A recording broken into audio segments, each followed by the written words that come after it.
Bonjour à tous et bienvenue sur boursicoté.com pour cette nouvelle analyse technique des principaux indices mondiaux avec un DAX qui continue donc à évoluer d'une manière positive mais avec une certaine faiblesse puisque malgré ici le franchissement de cette zone des 15 660 points, on a du mal à valider ici le prochain objectif des 16 000 points avant éventuellement de prétendre à un retour ici sur cette zone de points hauts historiques à 16 280 points pour le DAX. Donc globalement, on a déjà du mal à atteindre les 16 000 dans une dynamique qui est toutefois haussière, marquée ici par une divergence. On le voit ici au niveau des histogrammes du MACD, mais on commence aussi à le voir sur le RSI.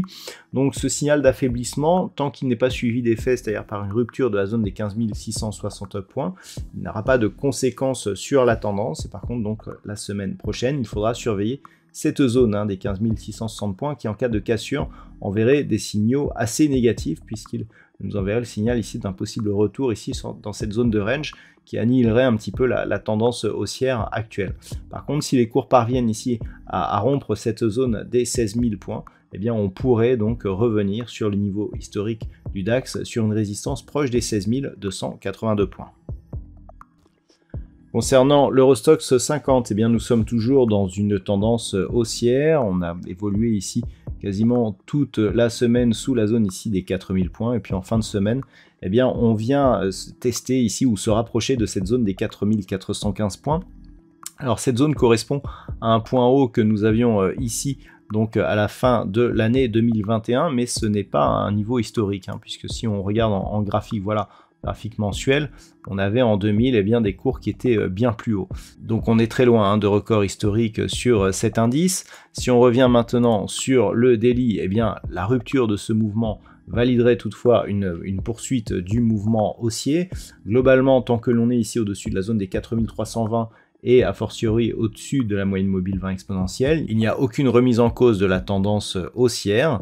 Il faudrait vraiment une cassure ici de cette zone des 4320 pour commencer à avoir des signaux négatifs, puisque cette précédente ici zone de résistance ne serait pas une zone de support, ce qui affaiblirait donc réellement cette tendance. Donc globalement, tant que l'on est au-dessus ici, on reste sur un biais haussier qui devrait permettre une rupture de la zone des 4415 points la semaine prochaine.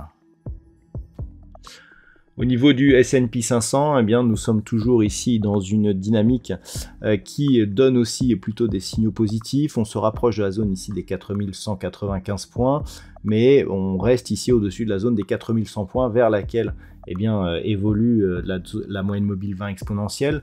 Donc globalement, ça reste haussier d'un point de vue je dirais global. On a tout de même une dynamique moyen terme qui a du mal à se confirmer, puisqu'il faudrait casser ici cette zone des 4195 points pour réellement la valider. On est ici sur un mouvement qui tente à se neutraliser, et je dirais que la semaine prochaine, si on ne parvient pas à casser cette zone, on s'éloignera d'un biais qui pourrait rester haussier. Donc on surveillera cette zone, et globalement, tant que l'on reste ici au-dessus des 4100 points, tout espoir est permis pour justement assister à la validation de la cassure de cette zone de résistance.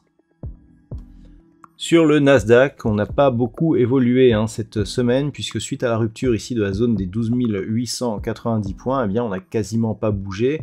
On peut le voir d'ailleurs, cette zone ici agit comme support. On reste aussi au-dessus de la moyenne mobile 20 exponentielle, mais on a quasiment plus de velléité haussière, puisque la zone ici des 13 200 points agit comme une résistance depuis désormais quelques jours. Donc on est ici dans cette phase de neutralisation, mais d'une tendance court terme qui reste haussière, surtout tant que cette zone ici des 12 890 points reste support. On aimerait bien toutefois valider une poursuite du mouvement pour réellement insuffler ici un signal de retournement moyen terme donc sur cet indice qui interviendrait sur rupture ici de la zone des 13 920 points.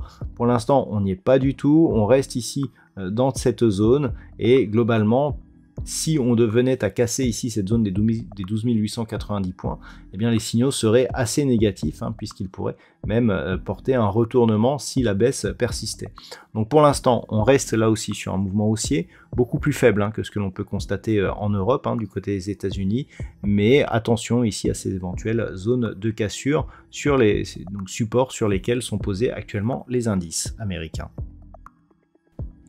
Et enfin, au niveau du Nikkei, eh bien, on est toujours ici dans une tendance qui a du mal à se trouver.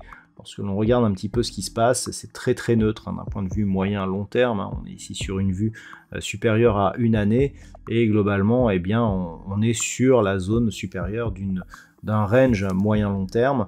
Donc, très difficile de trouver un directionnel porteur. On a une petite tendance haussière ici. Il faudrait casser ici cette zone de point haut, hein, donc proche des 28 800 pour vraiment essayer d'insuffler une nouvelle direction. Mais globalement, c'est très difficile, hein, de définir donc la direction de ce Nikkei. Donc malgré ici une petite dynamique haussière, ça reste neutre tant que l'on reste ici au-dessus des 27 385, mais globalement sous la zone ici des 28 800 points sur le Nikkei. Voilà donc ce que l'on peut dire sur l'analyse technique de ces principaux indices mondiaux. Je vous souhaite de passer un très bon week-end et on se retrouve dès la semaine prochaine pour d'autres analyses techniques, toujours sur le site boursicoté.com.